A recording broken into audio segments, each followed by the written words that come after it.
بسم اللہ الرحمن الرحیم۔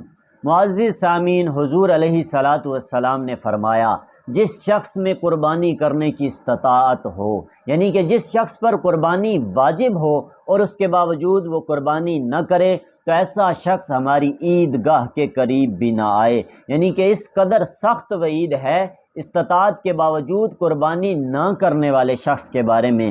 تو اب سوال یہ پیدا ہوتے ہیں کہ قربانی کس شخص پر واجب ہوتی ہے اور کن کن شرائط کے پائے جانے کی وجہ سے ایک مسلمان پر قربانی واجب ہوتی ہے، اور کیا گھر میں سے ایک جو کہ کماتا ہے یا گھر کا نظام چلاتا ہے وہ شخص قربانی کر دے تو یہ سب کے لیے کافی ہو جائے گی، سارے اس سے بری الذمہ ہو جائیں گے، یا ایسا نہیں ہے؟ اور کیا عورتوں پر بھی قربانی واجب ہوتی ہے یا نہیں؟ تو آج کی اس مختصر سی ویڈیو میں ہم آپ کو انہی چند ضروری سوالات کے قرآن و سنت کی روشنی میں جوابات دیں گے۔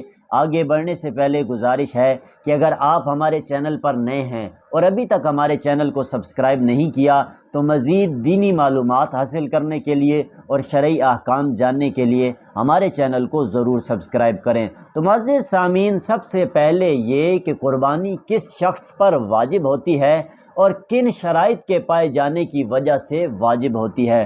تو معزز سامعین، قربانی ہر عاقل، بالغ، مسلمان، مقیم، صاحب نصاب مرد و عورت پر واجب ہوتی ہے۔ سب سے پہلے نمبر پر عاقل ہونا ضروری ہے، غیر عاقل، پاگل یا مجنون وغیرہ پر قربانی واجب نہیں ہوتی۔ دوسرے نمبر پر بالغ ہونا ضروری ہے، نابالغ پر بھی قربانی واجب نہیں ہوتی۔ تیسرے نمبر پر مسلمان ہونا ظاہری سی بات ہے۔ چوتھے نمبر پر مقیم ہونا ضروری ہے، مسافر پر بھی قربانی واجب نہیں ہوتی۔ مسافر کسے کہتے ہیں؟ مسافر کی تعریف کیا ہے؟ مسافر اس شخص کو کہا جاتا ہے جو گھر سے سفر کا ارادہ کرے اور اس کا سفر 92 کلومیٹر 92 کلومیٹر کا ہو یا اس سے زیادہ کا ہو، اور جس جگہ وہ جا رہا ہے اس جگہ اس کا 15 دن سے کم رکنے کا ارادہ ہو، تو ایسا شخص اپنے شہر کی حدود سے نکلنے کے بعد سے لے کر دوبارہ اپنے شہر کی حدود میں داخل ہونے تک مسافر کہلائے گا۔ اور ایک بات کا اس میں خیال رکھنا ضروری ہے کہ وہ جگہ اس کا آبائی علاقہ نہ ہو، اس کا گاؤں نہ ہو، اس کا وطن اصلی نہ ہو۔ اگر کوئی جاب وغیرہ کرتا ہے، کہیں کام کرتا ہے، وہ اپنے آبائی علاقے جاتا ہے، اگرچہ اس نے وہاں 15 دن سے کم ہی رکنا ہے تو وہ وہاں جا کر مقیم کہلائے گا، مسافر نہیں بنے گا۔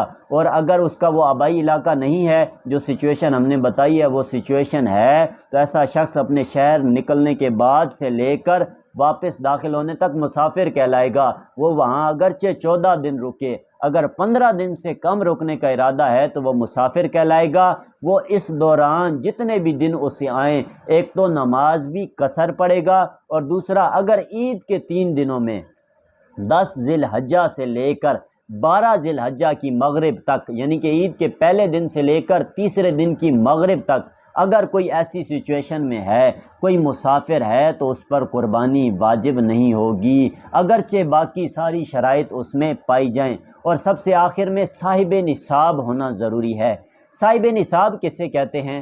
صاحب نصاب اس شخص، اس مرد و عورت کو کہا جاتا ہے جس کی ملکیت میں، جس کے پاس 52.5 تولے چاندی کی مقدار یا قیمت کے برابر کیش ہو، یا حاجت اصلیہ ضروری سامان کے علاوہ اتنا سامان ہو، یا ضروری جو اس کا ایک تو مکان وہ جس میں رہتا ہے، اس کے علاوہ کوئی اس کی پراپرٹی ہو، کوئی مکان ہو، کوئی دکان ہو، یا کوئی زرعی زمین ہو جس کی قیمت 52.5 تولے چاندی کی قیمت کے برابر بنتی ہے، تو ایسا شخص صاحب نصاب ہے، وہ مرد ہو یا عورت ہو، اس پر قربانی واجب ہے۔ یاد رکھیے گا، ضروری سامان کے علاوہ جتنا بھی، اگر کسی کے پاس 2 گاڑیاں ہیں، ایک کی اسے ضرورت ہے، اس کی حاجت ایک سے پوری ہو جاتی ہے تو دوسری گاڑی بھی نصاب میں شامل کی جائے گی۔ اسی طرح اگر 2 فریج ہیں، ایک استعمال ہوتا ہے، ایک ایکسٹرا پڑا ہے۔ اسی طرح گھر میں اگر زیورات ایکسٹرا پڑے ہیں، یہاں تک بھی فقہا نے کہا جس گھر میں وہ رہتا ہے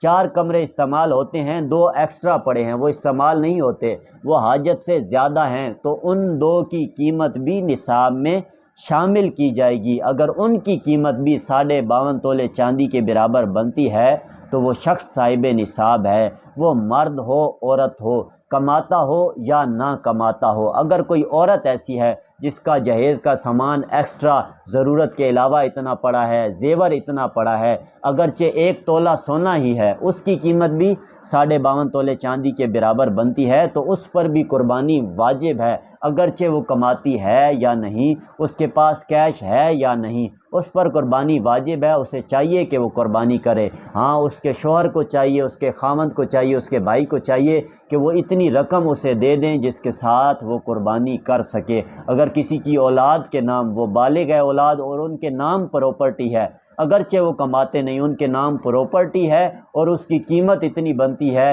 جتنی قیمت 52.5 تولے چاندی کی ہے، تو ان پر بھی قربانی واجب ہے، انہیں بھی چاہیے کہ وہ قربانی کریں۔ 52.5 تولے چاندی کی قیمت سن 2022 میں تقریباً 83 سے 85 ہزار کے درمیان بنتی ہے۔ یہ ہر سال تبدیل ہوتی رہتی ہے، تو آپ نیٹ پر لکھیں گے 1 تولہ چاندی کی قیمت، وہ نکل آتی ہے، اس کو آپ 52.5 92.5 سے ضرب دے دیں تو 52.5 تولے چاندی کی قیمت بن جاتی ہے۔ آپ اس کا حساب نکال کے پھر دیکھ لیں گے کہ آپ صاحب نصاب بنتے ہیں یا نہیں۔ اکثر یہ ہوتا ہے کہ ایک گھر میں 4 5 لوگوں پر قربانی واجب ہوتی ہے، لیکن وہ ایک کر کے یہ سمجھتے ہیں کہ ہم سارے اس سے بری الذمہ ہو گئے، یہ ہم سب کی طرف سے کافی ہے، تو ایسا نہیں ہے۔ ہمیں چاہیے کہ جتنے لوگوں پر قربانی واجب بنتی ہے وہ سارے کے سارے قربانی کریں، اگر نہیں کریں گے تو گناہ گار ہوں گے۔ مزید دینی معلومات حاصل کرنے کے لیے ہمارے چینل کو سبسکرائب کریں۔ واللہ اعلم بالصواب۔